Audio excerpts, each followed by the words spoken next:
Right, guys, so welcome to workout for Thursday, the 16th of April. We've got another named workout, ladders and rungs. Now, ladders and rungs is something that we apply to what we call a step program um, in Strong First or kettlebell programming. But what we're going to use is we're going to use bodyweight exercises.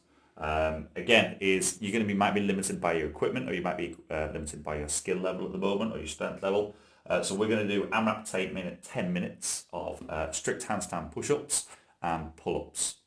So the big thing that we're going to take into consideration here is the movement scalings, but also the volume that you're going to do. I'll go through what the ladders and rungs means in a second.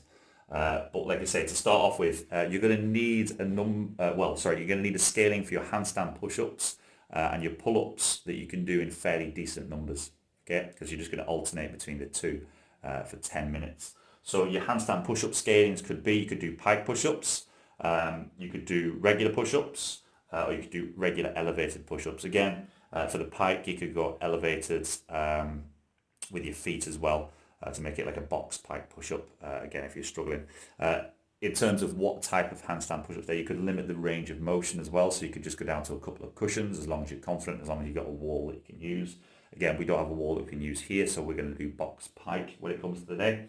And then for the pull-ups, well, you might not have a pull-up bar. So if you don't have a pull-up bar immediately, you're going to go to 3 times bent over row. So when you do one handstand push-up, you can do 3 bent over row. When you do 2 handstand push-ups, 6 bent over row, 3 handstand push-ups, 9 bent over row. If you're doing the advanced version, again, you might be going up to 5, which means you'll be doing 15 bent over rows.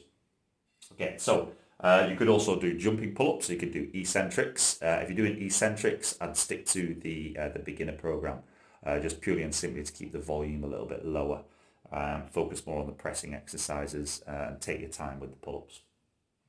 So for the beginner workouts, what we mean by ladders and rungs is ladders is how many rounds you're going to do in that 10-minute time cap. The rungs is how far you're going to go up each ladder. So let's say, for example, I'm going to do the beginner variation. So I'm going to go 1 to 3. So I'm going to do 1 strict handstand push-up. I'm going to do 1 pull-up. I'm going to do 2 strict handstand push-ups. I'm going to do 2 pull-ups. I'm going to do 3 strict handstand push-ups. I'm going to do 3 pull-ups. And then I'm going to go back down to the next ladder and starting on 1. So my score at the end of it is how many ladders of 1 to 3 I complete. Yeah, so 1 to 3 being 1 round. For intermediates, you do the same thing again. You do 1 handstand push-up, 1 pull-up, 2, 2, 3, 3. This time you go to 4, 4 before going back down to 1. Yep. And the advanced variation is you're going to go 1 to 5.